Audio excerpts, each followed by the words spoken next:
Kami ngerti sih, sistem VAR itu saat ini terasa kacau ya, membuat pertandingan tertunda dan hal yang seharusnya begitu jelas dan nggak terlalu bikin kontroversi itu seringkali terasa justru sebaliknya.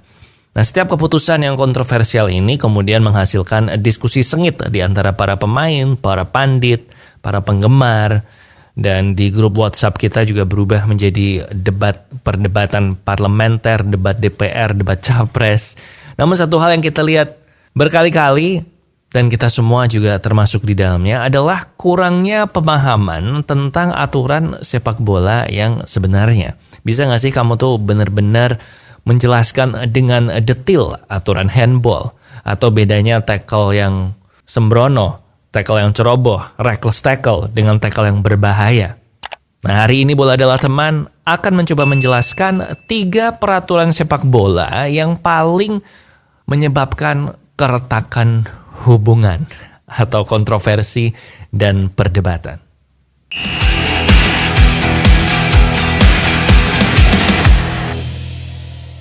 Mari kita mulai dengan peraturan handball yang mungkin merupakan peraturan yang sepenuhnya subjektif ya. Ini juga satu-satunya peraturan dalam undang-undang buku peraturan FIFA yang menggunakan kata disengaja, yang artinya menyerahkan kepada interpretasi wasit.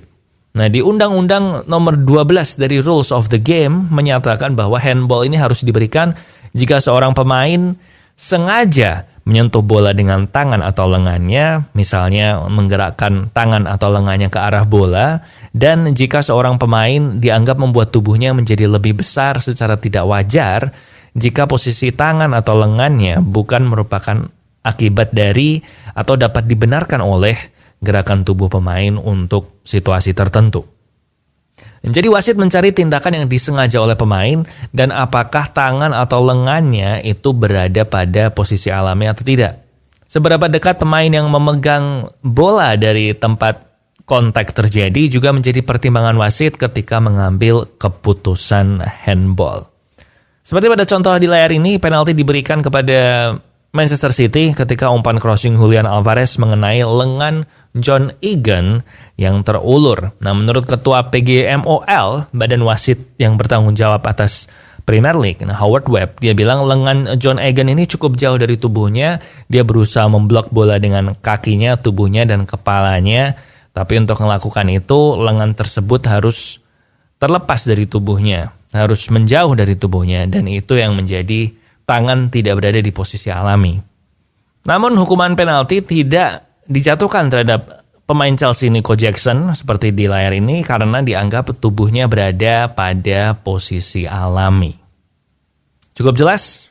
Di tahun 2021, Dewan Asosiasi Sepak Bola Internasional yang mempunyai tugas untuk menginterpretasikan peraturan sepak bola juga mengubah undang-undang tentang mencetak gol setelah handball. Nah, jika sebelumnya sebuah gol tidak dapat dicetak setelah terjadi handball yang tidak disengaja, IFAB kini memutuskan bahwa sebuah gol dapat diberikan selama pemain yang melakukan handball tersebut bukanlah pencetak gol pada akhirnya. Nah, jadi secara singkat, ada 3 cara untuk menentukan handball, yaitu yang pertama, bila dia sengaja, seperti yang selama ini kita tahu.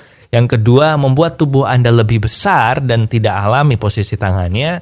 Dan yang ketiga, jika kemudian handball yang tidak disengaja itu membuat sang pemain ini berhasil mencetak gol.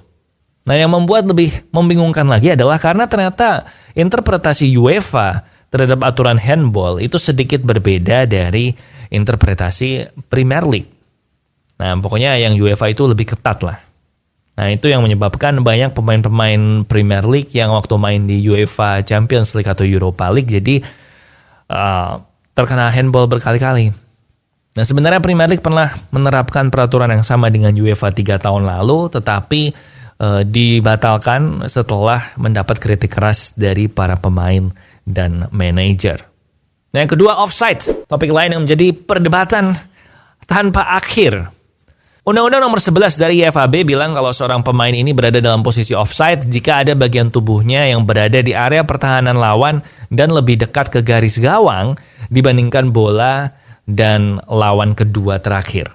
Jadi setelah kiper.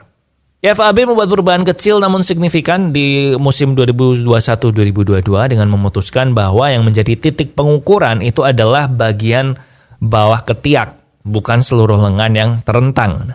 Dan mereka juga menggunakan garis yang lebih tebal untuk mencoba memastikan gol itu tidak dianulir oleh penyerang yang berada cuma 1 cm di depan back yang terakhir.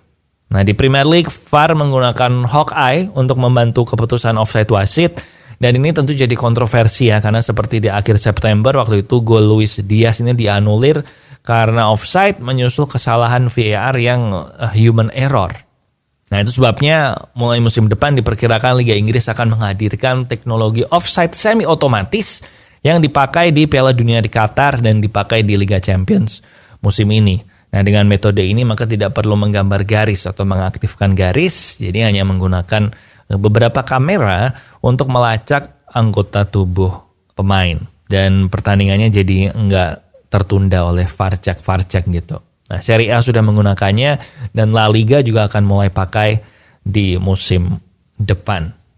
Sementara Arsene Wenger yang sekarang adalah kepala pengembangan sepak bola global FIFA mengusulkan aturan offside baru di mana dia menganggap seharusnya seorang pemain ini hanya akan dianggap offside jika seluruh tubuhnya berada di depan back terakhir di tim lawan, bukan hanya sebagian tubuhnya saja. Nah, hal ini akan memberikan keuntungan bagi tim penyerang sehingga mengakibatkan lebih banyak gol tercipta. Nah, IFAB sedang mempertimbangkan usulan Wenger ini yang mungkin akan mulai berlaku di musim 2024-2025. Kemudian yang terakhir adalah reckless tackle atau dangerous challenge. Nah, menurut undang-undang IFAB, dangerous challenge atau membahayakan keselamatan lawan atau kebrutalan atau kekerasan yang berlebihan itu langsung diberikan kartu merah.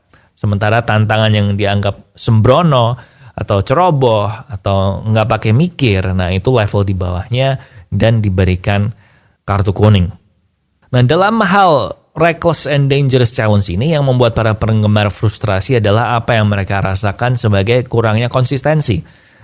Jadi ada pemain yang melakukan tackle liar dengan 2 kaki hanya mendapat kartu kuning, sementara ada pemain yang hanya melakukan tackle yang biasa saja tapi kemudian di slow motion, di VAR dan akhirnya di-upgrade dari kartu kuning menjadi kartu merah.